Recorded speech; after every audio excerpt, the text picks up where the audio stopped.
Estamos todos a postos? Já podemos começar?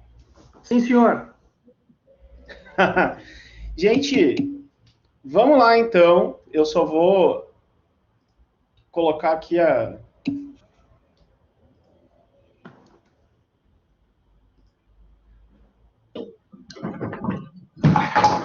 alguns ajustes. Acho que está todo mundo ok. Vocês estão me vendo também? Tudo certo? Sim. Maravilha. Muito bem. Sejam todos muito bem-vindos ao Festival FAC 2020, do caos ao cosmos.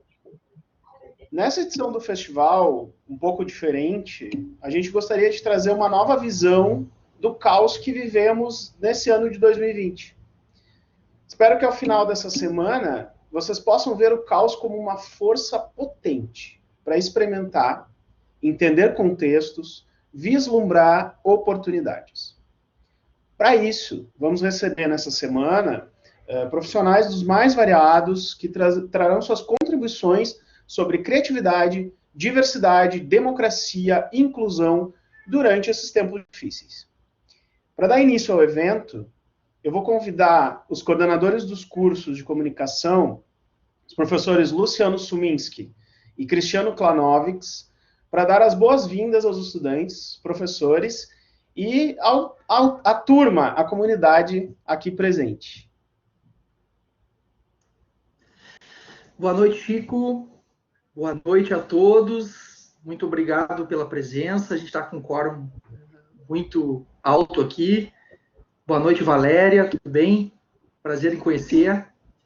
Em primeiro lugar, eu queria agradecer, né, a equipe da INC, né, em nome aí da coordenação dos cursos de comunicação, da FACS e de todo o nosso corpo docente, né.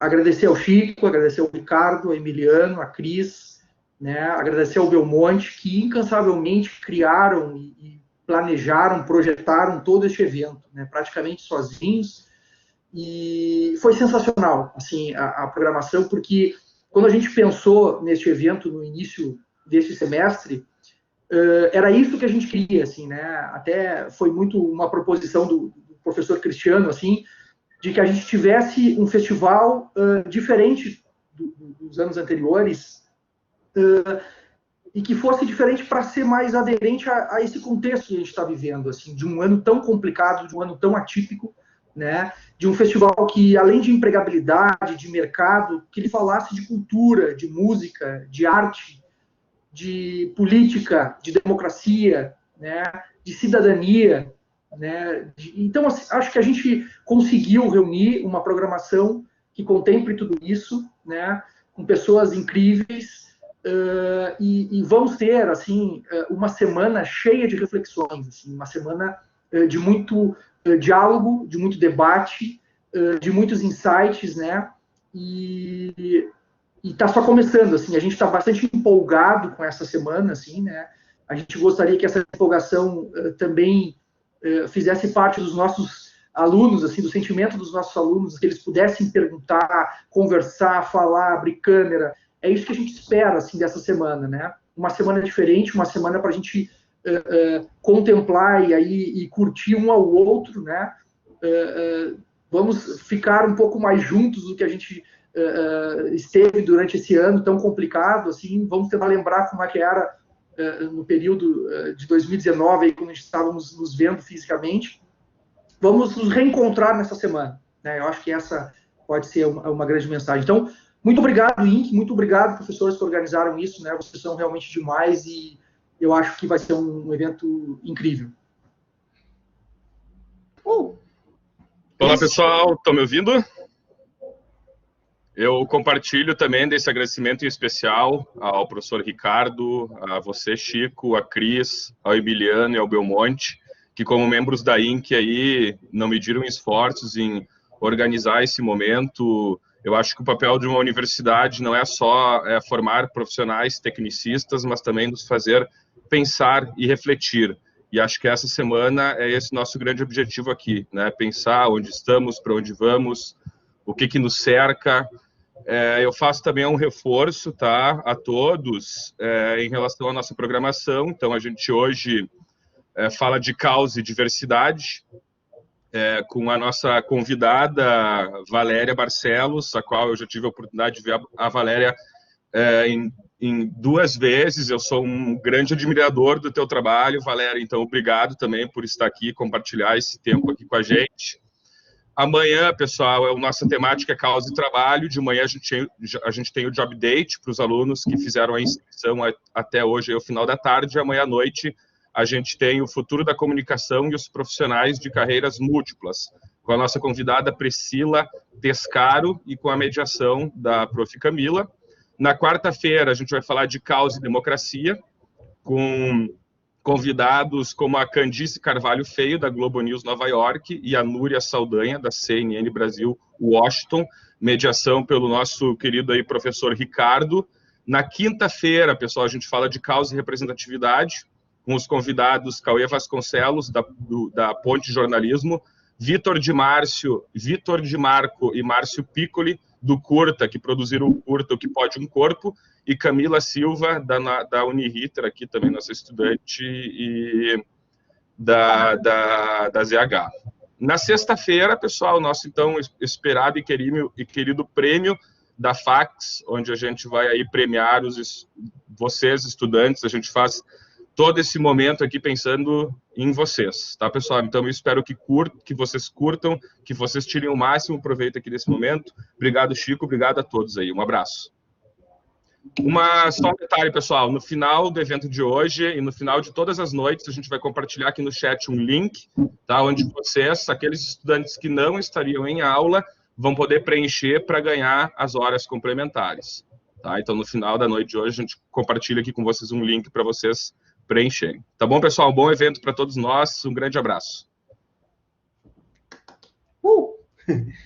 Então, muito obrigado, Luciano, Cristiano. Vamos dar início, então, ao nosso festival. A nossa primeira convidada é a maravilhosa, sensacional, incrível, cantora, atriz, uma multiartista. Em meio à pandemia, ela lançou no YouTube. Ela é preta e trans, é uma guerreira, acaba de vencer um câncer e veio hoje aqui para o caos de diversidade. Como se reinventar em meio ao caos? Ela nos fará refletir sobre diversidade, frente ao contexto de crise e pobreza, além de nossa capacidade de nos reinventar sempre. E, claro, nos cuidar com seu talento incrível. Obrigado, Valéria. Seja bem-vinda. Muito obrigada. Estão me ouvindo bem aí? Sim? Bom, eu vou começar lendo um texto deste livro incrível que eu vou mostrar aqui para vocês. Que eu espero que vocês comprem. Que é o meu livro, que chama-se Transradioativa. Você me conhece porque tem medo? Ou tem medo porque me conhece? O texto vem bem de encontro ao tema, né? Que é o caos.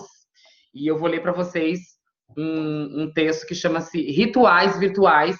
E depois eu quero conversar um pouquinho com vocês sobre alguns tópicos. Nunca tive medo do caos. Eu sou o próprio caos. Construído, maquiado, perfumado, montado, desmontado, destruído. Eu em mim. Eu em mil. Humilde mim. Mil por mim. Estar comigo não me assusta. Estar comigo te assusta. Você é um pavão com pavor, uma pá em vão, sem paz. A arte me traz paz. A arte me traz pão. Ar, ter. A arte é o ar que eu tenho. O ar que eu te empresto. O ar que eu te dou. Sempre fui ilha isolada. Isolada em espinhos que saem da tua boca. Mas o que muda agora que somos todos ilha? Como você se sente agora sendo eu? Como você se sente agora sendo o caos? Como você se sente agora sem nada e com tudo que você construiu aí? Como você se sente com todas as muralhas que você construiu para te proteger? Como você se sente agora sendo e vendo o lado de fora? Eu sempre fui o lado de fora. Eu sempre estive aqui. E embora eu tente, quase consiga entrar aí, eu nunca farei parte disso. Porque eu sou o caos. Eu sou quem não consegue ser outra coisa ou outra pessoa a não ser o caos. Como você se sente agora tendo tudo o que quis à tua volta e na tua mão? Como você se sente agora sendo tudo o que quis ser, mas não pode mostrar para ninguém? Como você se sente agora? Como é ser o lado de fora? Como é ser o lado de dentro? Como é ser? Eu sempre estive aqui. Embora eu tente, quase consiga entrar aí, eu nunca farei parte disso. Porque eu sou o caos, eu sou quem não consegue ser outra coisa ou outra pessoa. Me responda, quando você esteve junto a mim? Me responda quando você quis estar junto a mim. Você já quis ser como eu? Você já quis ser eu? Você consegue ser outra coisa ou outra pessoa? Eu sou o ar. Eu sou arte. Da cabeça aos pés. Esse é o livro que fecha, aliás, o capítulo, o texto que fecha o livro Transradioativa. Você me conhece porque tem medo, tem uma luz ali. Eu tenho medo porque me conhece. Escrito por mim, um tempinho antes da gente se. Esse texto foi escrito, na verdade, no meio da pandemia ali, ele entrou ali na rebarba da edição, porque, enfim, né? Bom, eu quero ponderar algumas coisas bem importantes para vocês, e eu gosto muito de falar para vocês das universidades, em especial vocês acadêmicos, porque, assim, tomara que não me desliguem agora, mas vocês precisam ouvir algumas coisas bem interessantes. Primeiro, e mais importante, vocês têm a teoria e eu tenho a prática. Então, bota o pezinho no chão, vamos botar a humildade em pauta e vamos entender que, embora vocês sejam acadêmicos e eu não, minha avó dizia que mais vale a prática do que a gramática, né? Vocês têm a teoria, eu tenho a prática. E por que eu tô falando isso? Porque geralmente quando vocês nos convidam para qualquer atividade, a gente vira assim um ratinho de laboratório, e esse tipo de prática deve ser evitado e poderia ser evitado com uma simples outra prática, que é o convívio e a escuta. Veja bem, não ouvir. Ouvir é algo do ouvido, né? Entra o som, bate aqui no canal auditivo, no tímpano, no estribo, essas coisas que vocês devem saber, afinal de contas, vocês são acadêmicos. Mas escutar é diferente.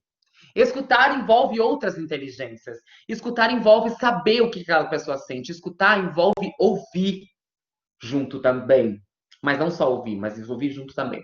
Saber dessa pessoa, entender essa pessoa, saber que somos diferentes e acabar com a falácia de que nós somos todos iguais, porque nós não somos todos iguais.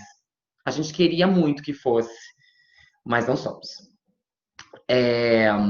E aí, todas as vezes que eu vou falar em algum lugar assim da academia, cria-se sempre um mal-estar com as coisas que eu falo, e eu acho isso tão incrível, porque por alguns minutos vocês sentem aquilo que eu sinto todos os dias, que é um mal-estar horroroso, com piadas, com olhares, com práticas que eu sei que vocês fazem aí. Podem não estar fazendo agora, ou talvez pensando que é pior ainda, né?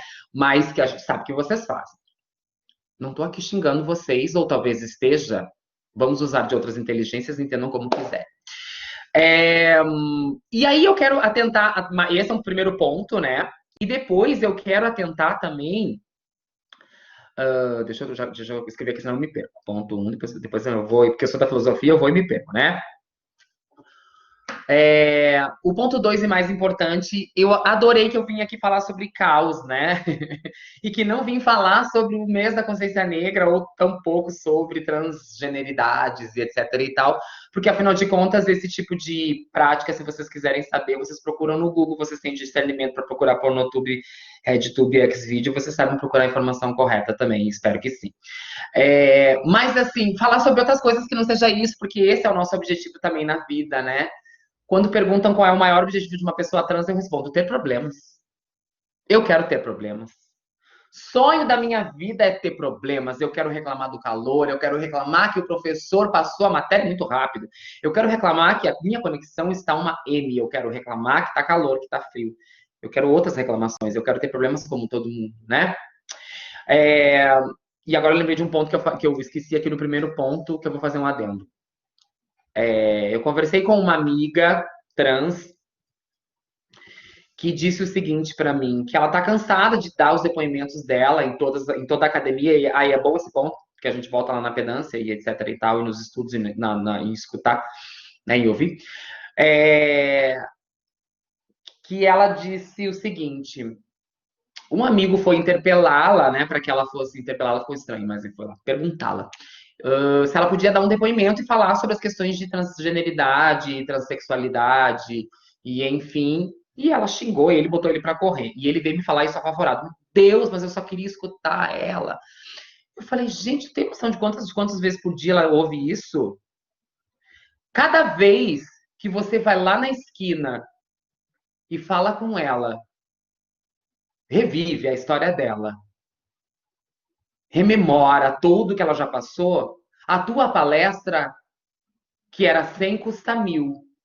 E o programa dela, que era 30, continua custando 30. Daqui 5 anos você volta lá, pergunta um pouco mais, sacia mais a tua sede de curiosidade, absorve mais informações e a tua palestra, que custava 1.000, agora custa 2.000 reais.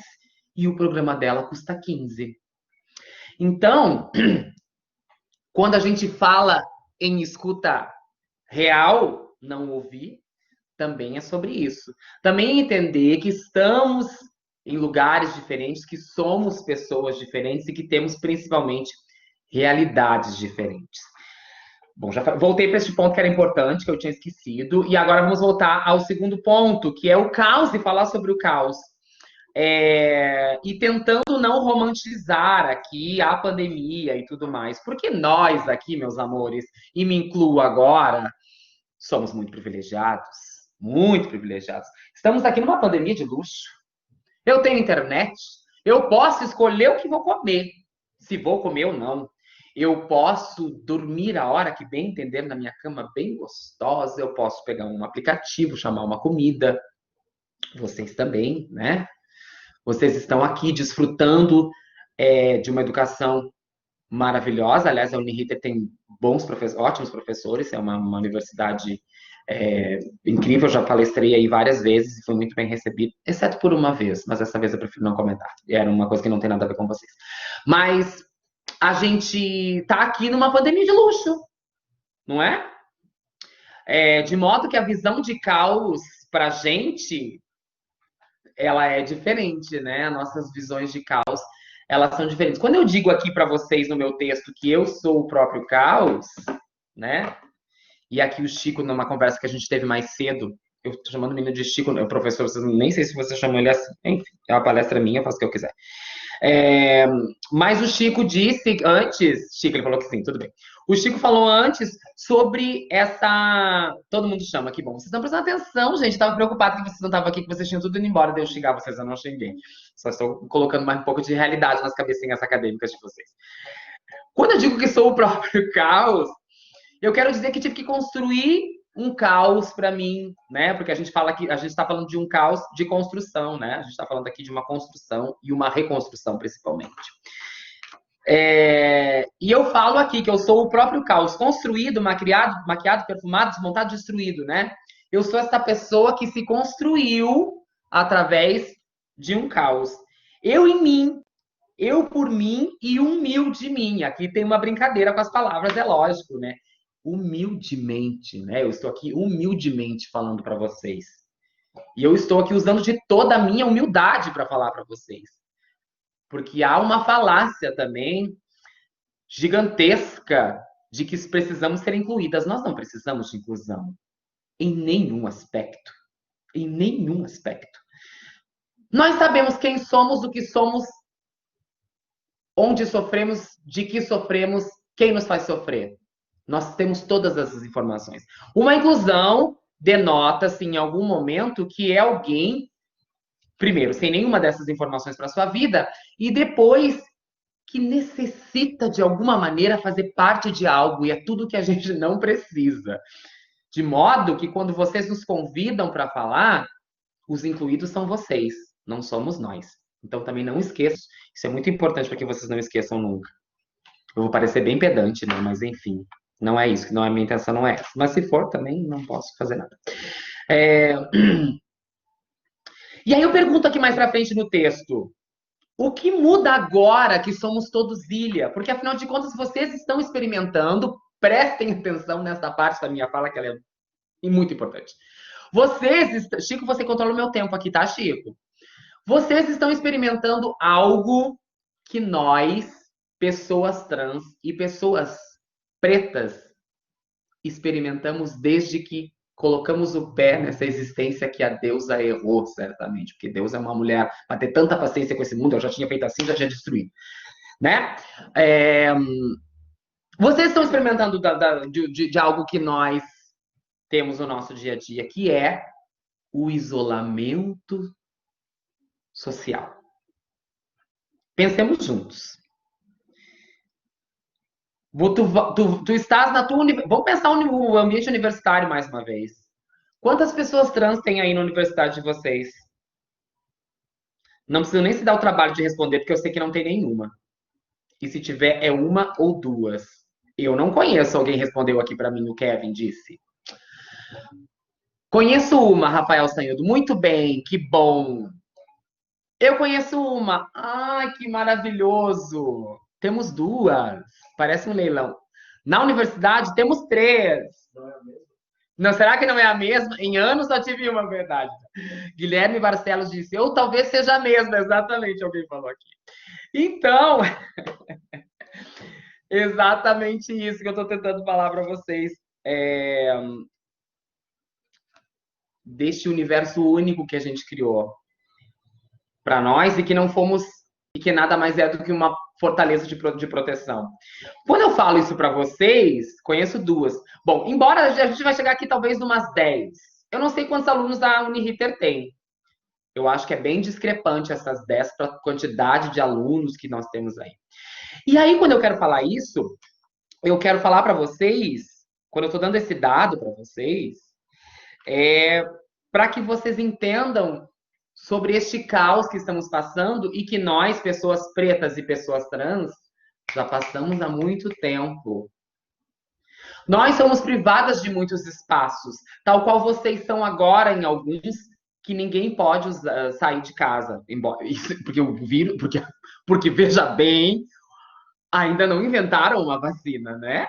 O Covid ainda não acabou. Nós também somos privadas do direito do toque, de tocar as pessoas em alguns espaços. É claro que talvez isso não seja tão abertamente dito, mas nas entrelinhas, nos olhares e naquilo que eu chamo de doença do cotovelo. Se existe uma doença que nós, pessoas trans, pessoas pretas, passamos para as pessoas, é a doença do cotovelo. Vou explicar para vocês. É quando a gente está passando por um corredor onde tem muitas pessoas, e aí 2 ou 3 começam a fazer assim, tu tá vendo ali? Olha lá. As pessoas, imediatamente quando a gente passa, elas adquirem essa doença, que é a do cotovelo, de se acotovelarem quando a gente passa. A gente experimenta esse tipo de experiência desde muito tempo. Beijar, tocar, estar em lugares públicos, estar no ambiente universitário, no ambiente escolar, ainda nos é negado constantemente. Então, esse isolamento social que vocês estão experimentando agora, nós experimentamos há muito tempo. E isso, por algum momento, em algum momento, o caos nos fez ali quase do que numa equidade. Uma equidade bem cruel, mas bem-vindos ao nosso mundo. Um outro fator interessante é com relação à máscara. Não estou falando essa que vocês vestem todos os dias para ir para a universidade ou para os lugares que vão. Não estou falando essa, estou falando da máscara literalmente, essa aqui, ó. Tem várias aqui, essa aqui. A máscara, para nós, pessoas trans, tem sido de grande valia. Porque finalmente vocês olham a gente nos olhos. O que para vocês é algo do dia a dia e trivial, para nós é de uma importância gigantesca. Porque eu vou dar um relato pessoal agora. Pouquíssimas vezes eu tive meu gênero trocado depois que passei a usar máscara. Porque as pessoas me olham nos olhos e elas olham ali e enxergam dentro. Estou sendo muito filosófica agora, mas filosoficamente tentando falar para vocês que é o que acontece. Elas enxergam realmente a pessoa que sou, a mulher que sou, ali através desse olhar direto, de olho no olho, que é o que falta muito também, né? Não só ouvir, escutar, mas também olhar e ver, né? Então a gente também tem experimentado dentro deste caos que foi criado, a gente experimenta isso aqui, que nos coloca numa situação de igualdade e que nos coloca finalmente olho no olho com vocês, em algum âmbito, em algum aspecto. Então aí, nesse caos que se instaurou, já temos duas coisas, chama um golinho de água, que nos coloca aí quase que num patamar de equidade. Mas veja bem, não se engane, por favor, Valéria, você está dizendo que isso é bom? É claro que não, não distorça as minhas palavras. Estou dizendo que vocês estão experimentando algo na pele, tal qual a gente aqui. Outra coisa importante de se dizer é que a gente não deve ficar romantizando esse tipo de coisa, porque, enfim, não deve, é uma pandemia, uma doença, é uma coisa, é um vírus, né? Uma coisa horrorosa. Só porque eu falei isso, não romantizo, só porque eu falei isso, né? Pelo amor da vaca Jessie. Bom, falei sobre o ponto 2. O ponto 3 é... Mas, Valéria, temos só 10 pessoas na universidade, como que a gente faz para mudar isso? Meu Pai eterno. Bom, a gente teria que pensar em políticas, e veja bem, eu falei política, não se ofendam com o que eu falei, porque sim, a política muda a estrutura de uma sociedade, né? Não vou nem falar o que eu estou pensando aqui, porque vocês devem estar pensando também. E a gente faz política quando acorda, quando eu abro os olhos, eu decido se vou levantar ou vou continuar na cama, é um tipo de política, uma política de escolha. Diferente dessa aí que a gente vê na Câmara de Vereadores, enfim, na Prefeitura, etc. e tal, mas é um tipo de política. A gente precisa de políticas públicas atualizadas para que essas pessoas, para que nós, pessoas trans, e principalmente para que pessoas negras, né, a gente está falando aqui no finalzinho do mês da paciência negra, porque é mais do que consciência, é o mês da paciência negra, a gente está aqui falando para vocês de políticas de reparação, que começam sim com as cotas. E veja bem, as cotas, meus amores, talvez muitos de vocês não saibam, porque tem gente que acredita em mamadeira de piroca, mas talvez muitos de vocês não saibam, mas existem cotas que não só as cotas raciais. Existem cotas sociais, existem outro tipo de cotas não só para negros, mas também para índios. Então, né, as pessoas pensam... Para vocês terem uma ideia de como o racismo é estrutural, que a primeira coisa que se pensa é que as cotas são só para negros, né? E não são, assim. Realmente não são. Mas o que eu quero dizer para vocês é que, assim, vamos pensar juntas e juntos, numa pessoa trans que não tem sequer a formação básica da escola, né? Porque ela sofreu bullying, ela fugiu da escola, e eu vou trazer um dado para vocês muito cruel. 14 anos é a média de idade de mulheres trans que são colocadas para fora de casa quando começam ali a externalizar aos pouquinhos quem elas são de verdade. 14 anos, né? Quando não antes, tem umas que são com 10. Pai vê, pai e a mãe ele vê, joga para fora. Que, lógico, que vai prezar pela sobrevivência, e como no nosso país isso é muito comum, a educação fica em segundo lugar, porque ou sobrevive ou estuda, porque as duas coisas, infelizmente, no nosso país a gente não consegue, né? Ainda mais uma pessoa trans. O que eu estou tentando fazer com tudo isso que eu estou falando? Que a gente precisa rever os nossos conceitos, e que a educação é, sim, muito importante, mas ela não pode ser fator preponderante de escolha e de compartilhamento de privilégios. Quando tu percebe que uma pessoa trans não tem a formação básica, mas ela consegue vender uma geladeira para um esquimó, tu precisa olhar para esse poder de venda dessa pessoa. Quando tu percebe que ela tem uma comunicação gigantesca que nem tu, com teus anos de universidade, não tem, foque nisso. E vocês aí da universidade, que tem tantas ferramentas à mão de vocês, vocês conseguem ter acesso a editais, vocês conseguem ter acesso a programas de incentivo, tá aí, vamos fazer isso. Essa pessoa pode não ter a formação básica e, portanto, nem pensar em a formação intermediária e menos ainda a formação acadêmica, mas ela tem aquilo que eu gosto de repetir, que é mais vale a prática do que a gramática, né? Ela tem a prática ali na sua vida. Então, respondi a pergunta de vocês, que talvez estejam com um pouco de dúvida de como poder fazer alguma coisa, né? Com relação a isso, a esse caos que se instaura e que aqui a gente vê, no mínimo, sei lá, 10 pessoas que não são a mesma pessoa aqui na mesma universidade. Deixa eu ver se aqui eu não passei do tempo. Chico, tá controlando meu tempo aí? Eu tenho mais um pontinho para falar, que é o que vai encerrar. Tudo certo. Tudo certo. Ok. O terceiro ponto e mais importante ok, Valéria, tudo bem, conseguimos uma educação fundamental. Valéria, conseguimos uma educação intermediária. Conseguimos uma educação de ensino superior. Eu consegui chegar na universidade. Yes! A menina trans e preta conseguiu chegar lá. E agora, José? Sabe aquele poema? Agora que vem uma das questões principais. Porque a gente imagina, vocês vão até rir aí, a gente imagina que quando chega na universidade, as pessoas têm uma cabeça mais aberta e elas estão super de boa. Mentira da barata, o pé dela que é pergunto. Não, às vezes é muito pior, né? Porque assim, sempre tem As pessoas ainda não sabem o português básico e não sabem que por exemplo, quando tu concorda com uma pessoa e usa o português básico diz que você está negando aquilo que você disse antes, né? E aí sempre tem, eu não tenho nada contra, mas já negou o que tu disse ali, né? E falta o português básico. Enfim, mas essa pessoa conseguiu chegar na universidade. Ela conseguiu chegar lá. Ela chegou. E aí é que vem o problema. E eu vou dar um relato para vocês de uma universidade que eu não vou falar o nome, que é a PUC, que tinha 2 meninas trans estudando lá. E essas 2 meninas desistiram do curso.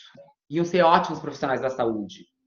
Tenho certeza disso. Porque eram dedicadas. A gente, quando ganha essa oportunidade, eu não estou aqui puxando brasa para o meu assado, mas a gente ganha uma oportunidade dessa, a gente agarra com unhas e dentes. Uma delas, inclusive, se prostituía para poder pagar a faculdade, para poder sair depois disso depois. Portanto, valorizem cada centavo aí que vocês pagam para a universidade.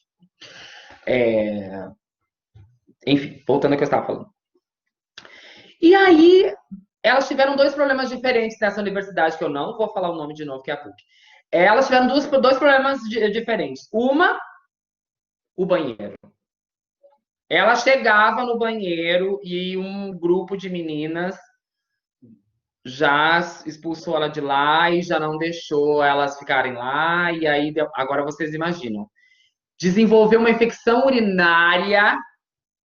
Pensem no que eu estou falando.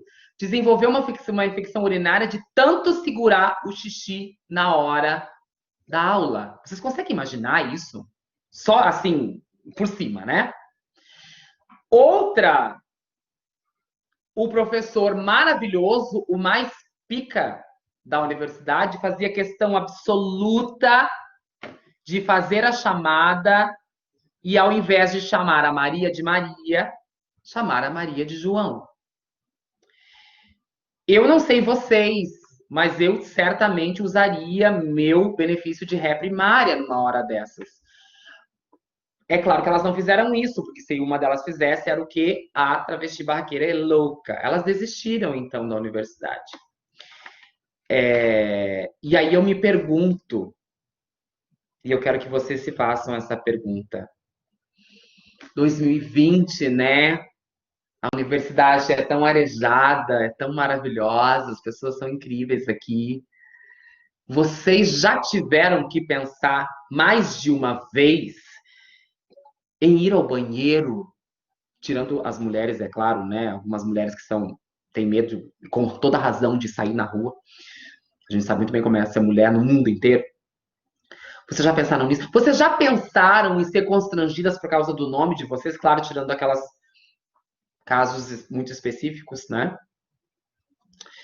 Pensem nisso com carinho. Esse é o terceiro e último ponto. Ah, agora sim eu vou acabar. E vou falar para vocês uma coisa bem importante.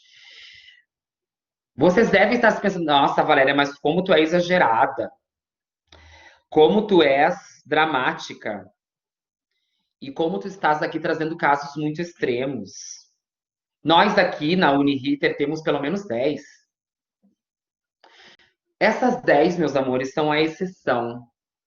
E eu quero que vocês guardem, como minhas últimas palavras, as palavras da maravilhosa Conceição Evaristo, que disse: eu sou a exceção que comprova o quanto a regra é racista e cruel.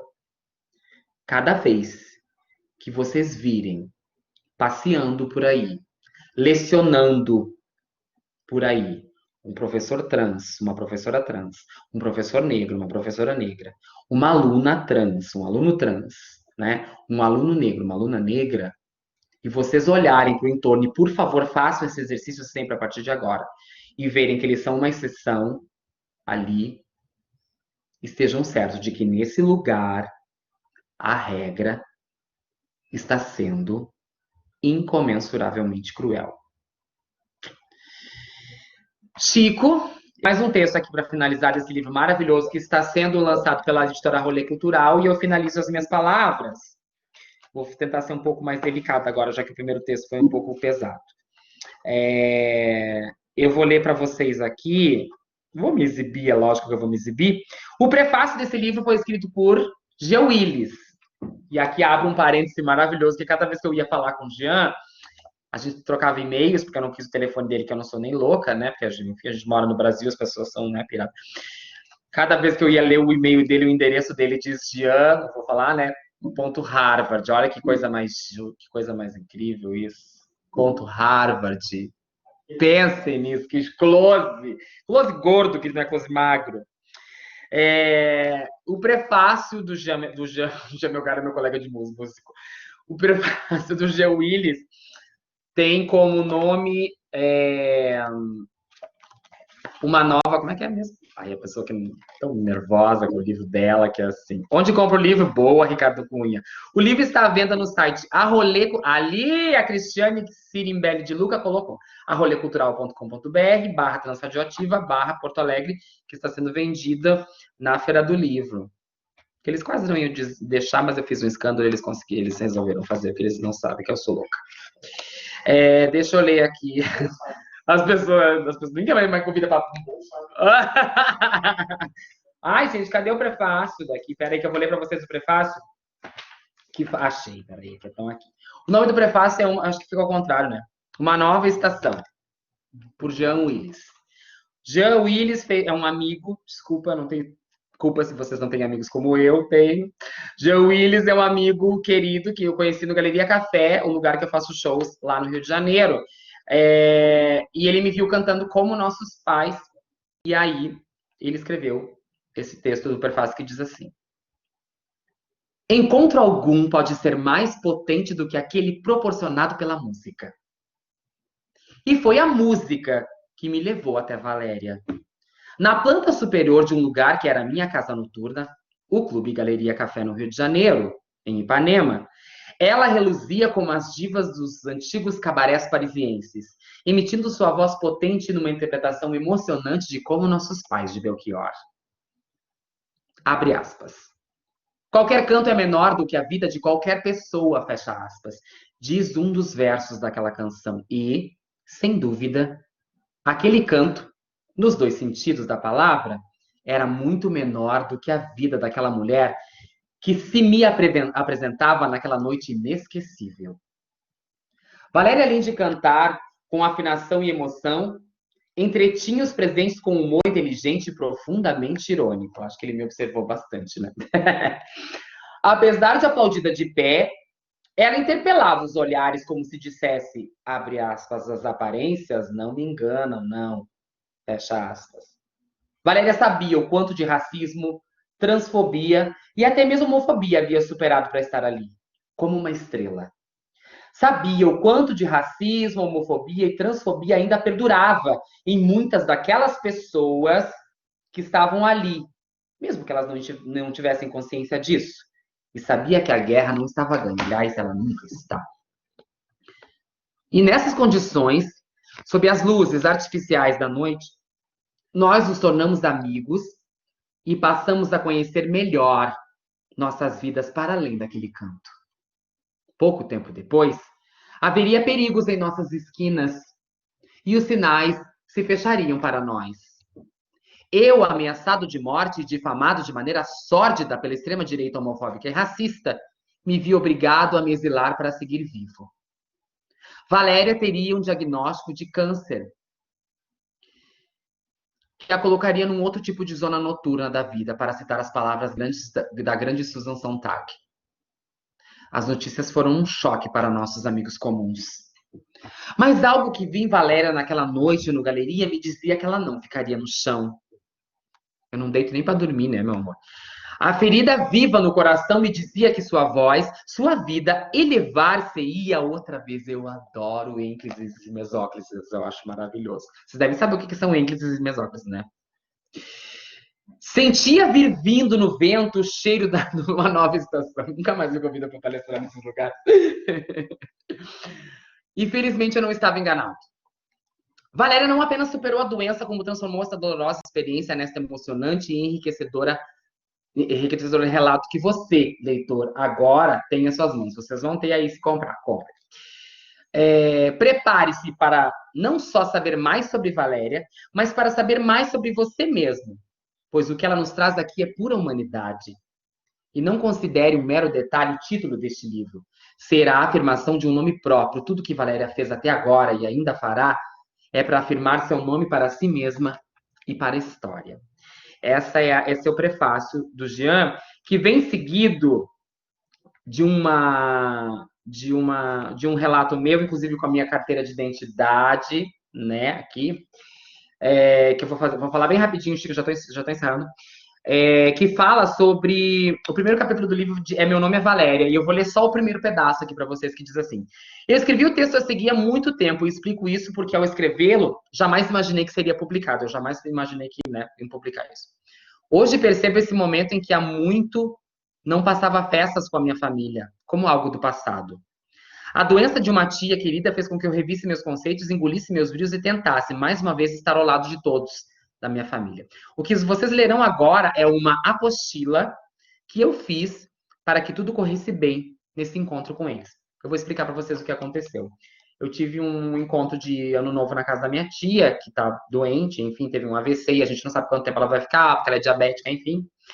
Só que eu evitava muito ir para as festas de família, e eu sei que deve ter muitos meninos e meninas gays aí, trans eu já sei que não tem, mas enfim, sabem como é difícil as festas de família por aquelas perguntas, e as namoradinhas, e o que tu faz, né? Aquelas perguntas cretinas que as pessoas insistem em fazer.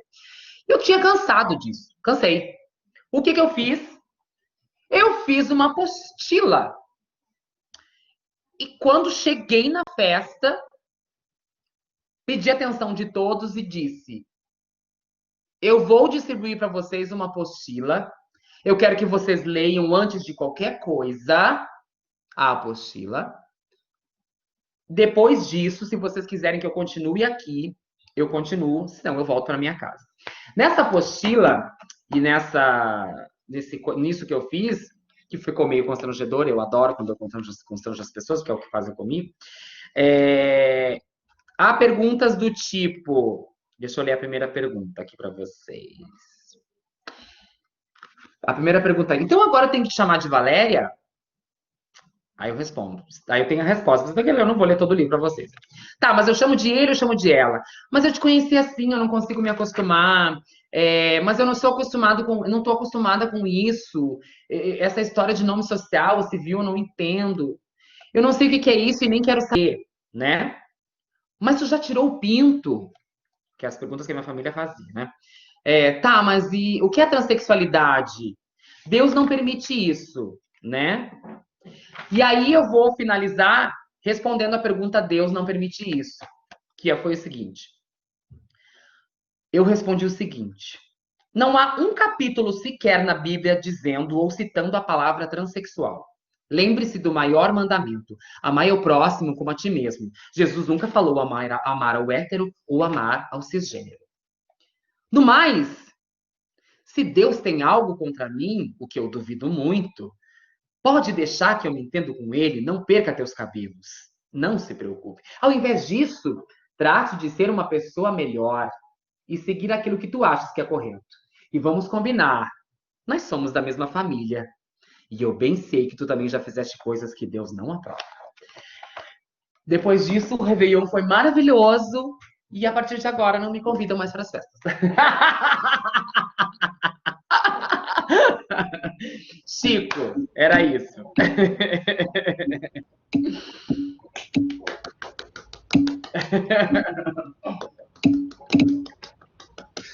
Sensacional.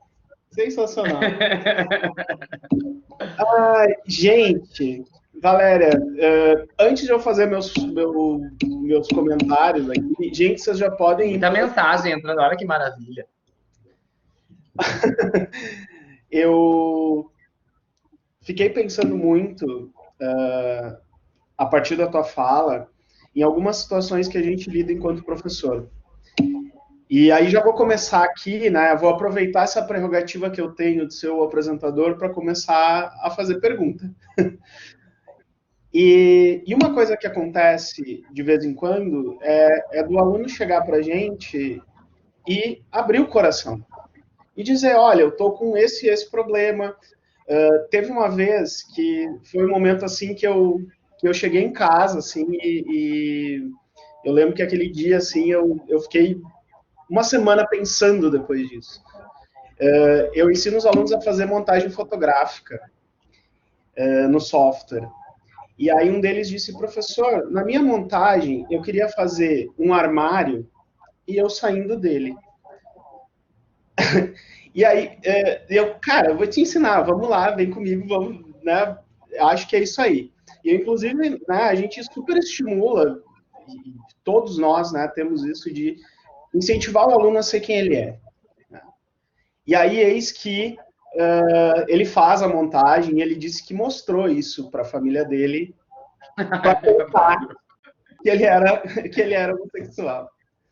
Então, assim... foi uma coisa muito incrível, assim, que ele fez. E de muita coragem. Né? E aí, com a coragem do tipo, eu disse para ele, olha, tu faz o seguinte, vai conversando com as pessoas, porque, dependendo da família que tu tem, isso pode dar ruim. E, realmente, a história linda e maravilhosa se tornou uma tragédia, porque ele foi expulso de casa. E aquilo mobilizou uma turma inteira. E a galera veio junto e disse, fica na minha casa, depois na outra semana tu fica na minha, até a coisa se desenrolar. Esse é um caso emblemático da minha vida aqui como professor, e eu sei que tem milhares acontecendo. Eu queria te perguntar, assim, qual é a dica que tu dá para esse aluno, para essa pessoa, para esse sujeito que não está entendendo exatamente como as pessoas estão julgando, que é uma pessoa, mas, enfim, né, frente à sociedade tem todas as questões de preconceito e tudo mais. O que tu diria para essas pessoas que estão nessa fase, assim, nesse momento? Olha...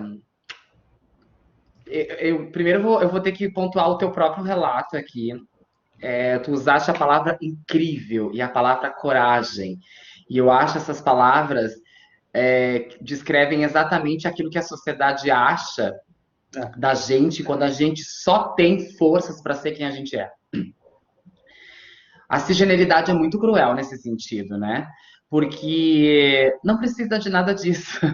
Não precisa ser incrível, não precisa ter coragem. A pessoa simplesmente acorda de manhã e faz toda a merda que ela quiser o dia inteiro e não vai ser julgada pelo gênero ou pela sexualidade, além da merda que ela fez. Ela só vai ser julgada pela merda que ela fez.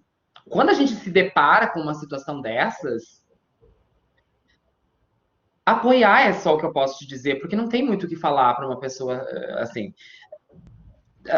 Eu fico muito chocada com esses relatos, porque eu tenho a impressão que a qualquer momento vai passar um cara segurando uma mulher pelos cabelos e arrastando com um tacape na mão. Eu tenho a impressão que a gente está na era mesozoica de vez em quando, sabe? Porque é doloroso a gente pensar que uma família não aceita algo que não tem absolutamente nada a ver com ela. E assim, entendam que o gênero e a sexualidade de cada um é de cada um. A gente tem a delicadeza de falar para as pessoas, porque veja bem, ninguém, e eu vou reforçar a palavra ninguém sabe o que cada um faz entre quatro paredes, e eu digo para você, a gente ficaria apavorada com algumas práticas sexuais de algumas pessoas que se dizem tão moralistas. Então, a gente ainda tem a delicadeza de dizer, a gente tem aqui uma profissional da saúde que ela deve me dizer, ela que está aqui, ela deve ficar chocada, porque eu falei na Lara, porque eu lembro agora de um caso de uma menina de um rapaz, que era um grande figurão lá da cidade que eu sou, que é Santo Ângelo, que foi para o hospital em condições um pouco adversas, com objetos um pouco estranhos, enfim, né? E aí, por isso que eu falo sobre esse tipo de prática de família, e era de uma família super moralista, etc. Eu só posso pedir que essas pessoas sejam apoiadas, que essas pessoas sejam ouvidas, aliás, escutadas, né? E que elas sejam apoiadas. A gente romantiza demais a família. Parem de romantizar a família. A gente só tem o mesmo tipo sanguíneo e tem ali um relacionamento que diz que somos tios, que somos primos, que somos irmãos. Mas isso não deve te fazer sofrer em nenhum âmbito. Livre-se daquilo que te faz mal. Se a tua família te faz mal, crie forças para que tu fique bem com outras pessoas, né? E esse tipo de prática vem muito da romantização das relações familiares. Tem muita gente que é que nem árvore de Natal, é só coisa pendurada na família, não é só parente, sabe? Não romantizem as relações familiares. A família é linda, a família tem um conceito lindo, mas a gente superestima as relações familiares e aí tá errado. Então, o conselho que eu dou é que essas pessoas encontrem apoio em outras pessoas. Não encontrou nessa família, que não dá para chamar de família, porque, enfim, né? Que procurem outros apoios. E assim, vocês apoiem. Quando a pessoa desabafa pra gente, ela não tá querendo revidar. Ela não tá querendo resposta, ela tá querendo escuta. É isso que tem que pensar também. Né? Sensacional. Gente, alguém quer fazer mais uma pergunta? Senão eu vou ficar aqui disparando coisa para a Valéria. Pode levantar a mão, a gente ativa o microfone. Eu acho tão bonitinho esse bonequinho assim, levantando a mão para perguntar. Alguém quer perguntar? Vocês não ficaram com medo de mim, gente? Pode perguntar, não tem problema. Você me conhece porque tem medo ou tem medo porque me conhece? Tem 204 pessoas aqui, é isso ou 204 mensagens? Não. 204 mensagens. Tem 100 e... Tá variando entre 102 e 105 pessoas. Eu queria saber como foi o processo de escrever o livro. Foi o primeiro e quais as dicas para quem quer começar a escrever? Não escreve. Vender livro no Brasil é louco demais, é um trabalho muito louco. O processo de escritura do livro. Bom, eu comecei a escrever o livro. O processo de escrita, na verdade, vem de muito tempo. Né? As pessoas dizem, agora na pandemia tu começou a escrever. Claro que não, gente, eu escrevo há muito tempo. Mas eu não trazia muito para as questões dessas pessoas. E o meu processo de escrita vem de muito tempo, como eu falei, através de diários, escrevi muitos diários, é uma pena que muitos se perderam. Eu tive um problema na minha casa quando eu era adolescente, inundou a minha casa lá em Santo Ângelo, e eu perdi tudo. Inclusive, eu não tenho foto de criança, por exemplo, que eu perdi tudo mesmo. Eu não tenho, só tenho lembranças aqui, ó. Eu tenho, acho que, uma foto de criança que está aqui comigo, que estava na casa da minha tia, e aí não inundou, e talvez uma ou duas da escola que eu consegui recuperar, olha, por uma questão de pobreza, porque a minha mãe não conseguiu pegar a foto, uma amiga comprou e ficou com ela. Olha que loucura isso. Então, eu não tenho também esse tipo de lembrança. Então, essas escritas começaram com esses diários. Depois disso, o processo de escrita do livro veio quando uma editora me... Deixa eu voltar um pouquinho. Eu escrevi um texto porque começou com o Transradioativa, que dá o nome ao livro, que é um blog que eu criei para falar para as pessoas como era o processo da quimioterapia, porque as pessoas têm umas ideias meio estranhas da quimioterapia, me perguntaram se eu entrava numa máquina, como é que era, se eu dormia, se me abriam para... As pessoas fazem cada pergunta que eu vou te contar. E daí eu queria contar para as pessoas como é que era esse processo, que na verdade ali é um negócio assim, como se fosse um soro, que tem tipos diferentes, coisas que eu já sabia um pouco, porque já tinha acompanhado a minha mãe, todo mundo morreu de câncer na minha família, né? Eu não vou morrer, pelo menos não de câncer. E aí eu comecei a escrever esse blog, e aí num desses dias eu fiquei muito brava com alguma, ia falar uma palavra, muito brava com alguma coisa lá, e escrevi um texto incrível querendo que as pessoas me provocassem, que elas me respondessem, que elas falassem alguma coisa. E ninguém respondeu nada, porque o texto era gigantesco. Eu fiquei muito pé da vida com aquilo. E eu pensei, já sei, a minha voz. As pessoas ouvem a minha voz. Eu tenho um jeito de ler o texto, né? Peguei esse texto, fui não vou dizer que plataforma é, porque eles não estão me pagando, lá onde a gente bota as fotos instantaneamente, instantaneamente, fui lá para essa plataforma, li esse texto e imediatamente isso viralizou, sei lá, 600 mil visualizações. Aí eu percebi, é aí que eu tenho que entrar, eu vou continuar escrevendo, porém eu vou ler para as pessoas, e criei o projeto #Valéria Lê Pra Mim. O editor do livro viu isso e disse, isso precisa virar um livro, porque as pessoas começaram a pedir, bota isso no livro, porque a gente tem que ler, não sei o quê, não sei o quê. E daí veio a vontade de escrever, de colocar mais histórias, porque há mais histórias aqui, né? Tem um artigo, inclusive, que eu escrevi para a Universidade...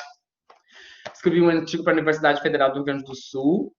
Não se diria se é um artigo, não sei, mas é um texto, porque está lá junto com doutores, etc. e tal. E aí veio essa vontade de juntar tudo no livro. É o primeiro livro de muitos, já estou com outro em processo, aqui um livro de poesias que eu tenho, que vai objetificar o corpo do homem, porque isso é feito com a mulher, eu também tenho o direito de fazer isso com o homem. Quais as dicas que para quem quer começar a escrever? Observar tudo, eu sou muito observadora, eu gosto de observar as coisas, mas eu tenho alguma quebra de DNA que eu sou meio louca, e aí eu viajo muito, assim, eu consigo enxergar uma poesia numa tampa amarela, eu já vejo um mundo ali naquela tampa, entendeu? É claro que isso vem muito da minha leitura quando criança. Eu fui uma criança que li muito, eu sou uma criança dos anos 70 e 80, que não tinha internet, que não tinha nada e que era pobre, então a gente tinha o quê?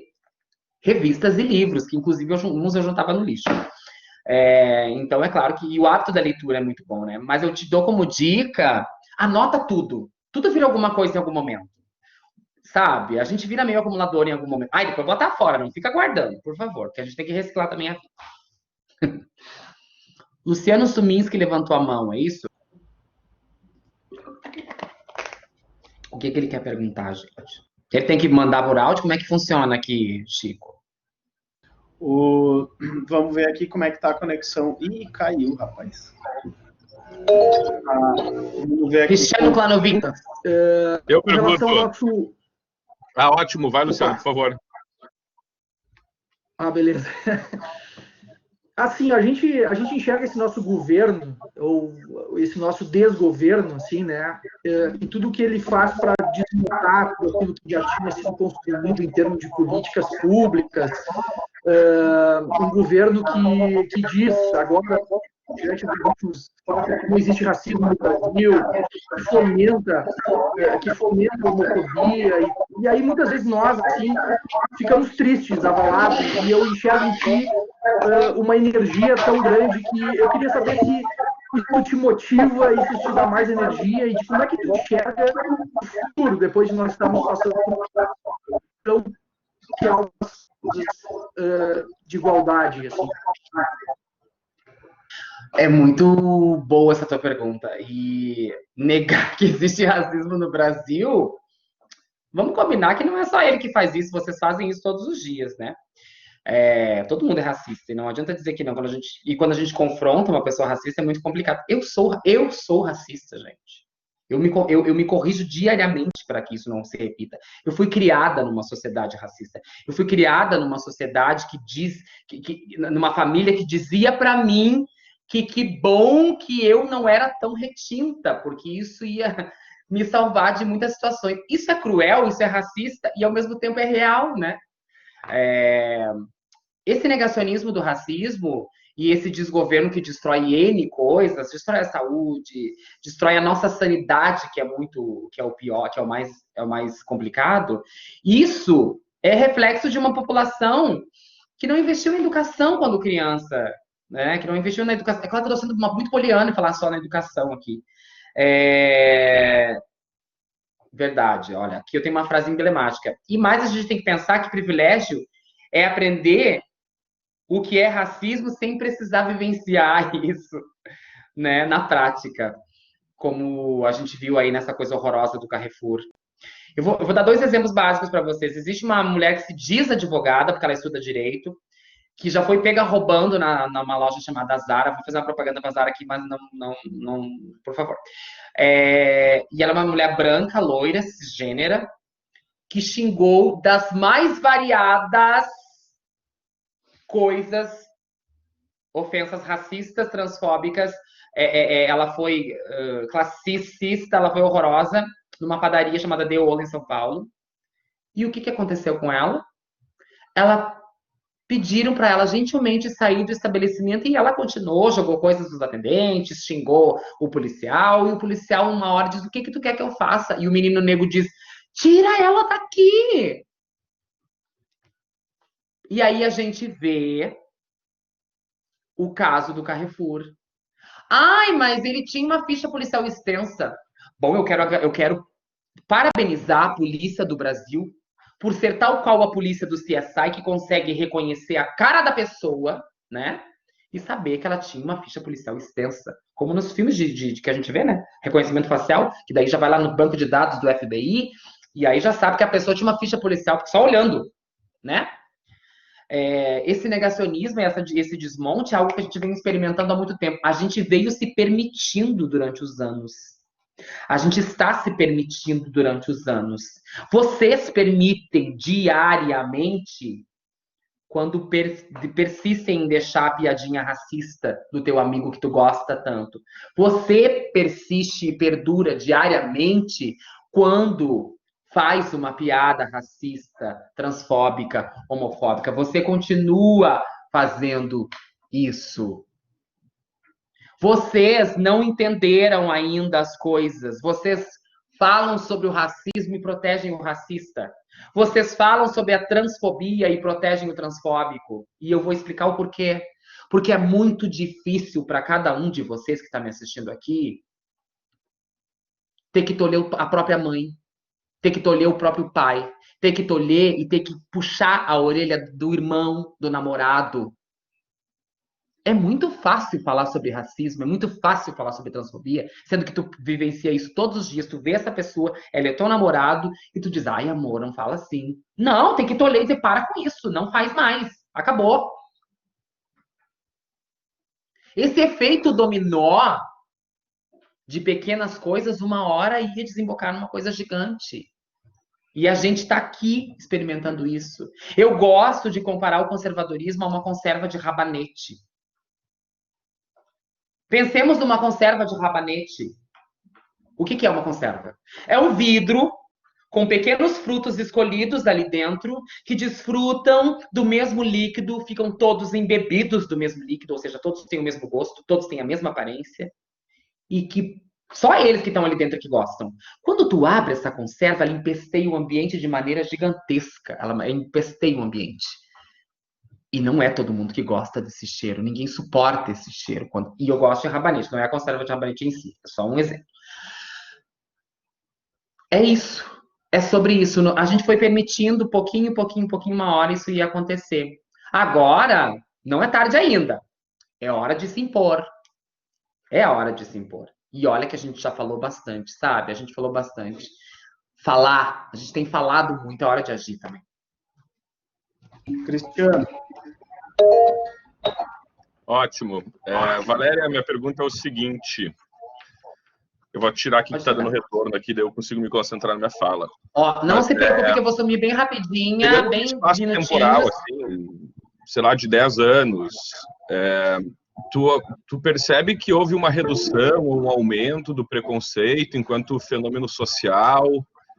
E quais são as principais, não seriam variáveis, mas as principais instituições ou os principais movimentos e fenômenos também que tu acha que acabam de alguma forma movimentando assim um aumento ou uma redução enquanto fenômeno social, a internet, por exemplo, né, que cria uma forma talvez de democratizar um pouco mais o acesso à informação, o próprio Estado, né, o governo enquanto representante do Estado, mas quais outros fenômenos, instituições que de alguma forma tu entende que são responsáveis por gerar, por aumentar ou por reduzir, e tu entende que há uma redução gradual do preconceito hoje no Brasil?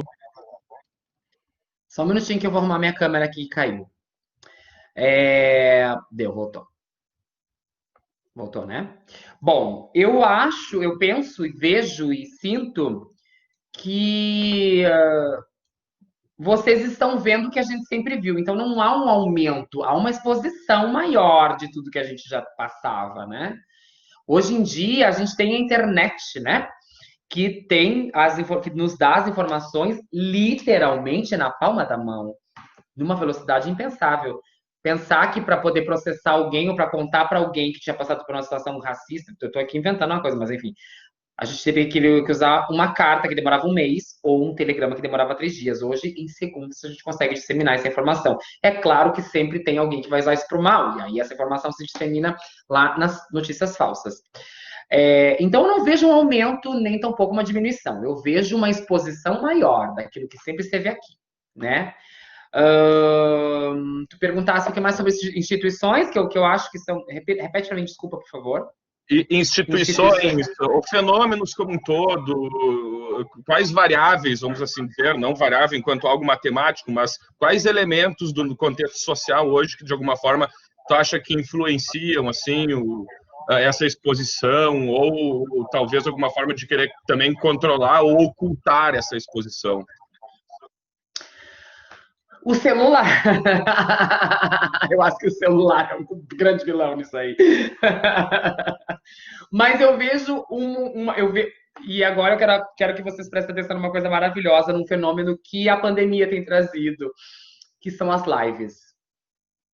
Eu tenho visto as lives como uma ferramenta de defesa maravilhosa, porque é ao vivo, tá gravado e tu falou, não tem como voltar, não tem edição, entendeu? Então, muitas dessas coisas que a gente está vendo pela internet, e a internet sim é uma ferramenta que, se usada de maneira correta, né, as pessoas ainda não entenderam o valor, assim, o valor não, o verdadeiro... O que é? Potência, não é essa palavra que eu queria usar, o verdadeiro... Enfim, daqui a pouco eu lembro da palavra. Da internet, assim. E as lives na pandemia têm sido maravilhosas, porque assim, as pessoas não têm mais como desdizer o que disseram. Elas falaram. Eu vou trazer aqui um exemplo bem elucidador para vocês. Estava tendo uma live de um senador, enfim, ele era dono de uma empresa, e ele estava defendendo a empresa de um crime ambiental medonho, creio que era isso. Não vou lembrar muito bem agora. E aí ele defendeu, dizendo, não, a gente vai contornar a situação, isso é super contornável. E aí terminou a entrevista e ele achou que tinha desligado a câmera. E ele respondeu, tá defendido, né? Agora é ver o que a imprensa vai... Agora é aproveitar o que a imprensa vai manipular, porque é isso, né? Não tem o que fazer. Isso daí já passou. Ele destruiu tudo que ele tinha falado em segundos. E é maravilhoso, porque ele não vai poder nem dizer que isso foi manipulado, que ele foi gravado indevidamente, porque ele esqueceu de desligar a câmera, né? Então, eu vejo também as lives como uma ferramenta que nos ajuda bastante ultimamente. Eu vejo a internet também como um fator bem de força para certas denúncias e para os movimentos, né? Eu vejo os movimentos sociais que são tão massacrados, assim, como sim fatores de mudança e fatores de movimentação de tudo isso, mas eu ainda acredito, eu sou muito, né, eu acredito em cada coisa que eu vou te contar, mas eu ainda acredito na consciência das pessoas. Eu acho que a consciência das pessoas ainda vai chegar a um ponto. Porque chega uma hora que, por mais que tu fantasie uma vida, chega uma hora que a realidade bate na tua porta, né? É claro que a gente está sofrendo demais com essa ilusão das pessoas e com essas mentiras, né? Tem uma falácia muito engraçada aqui em Porto Alegre, que diz que uma certa candidata vai fazer Porto Alegre ser comunista. Gente, eu não consegui entender essas coisas que as pessoas dizem. Uma madeira de piroca, por exemplo, pelo amor de Deus. Vocês sabem o que era o kit gay?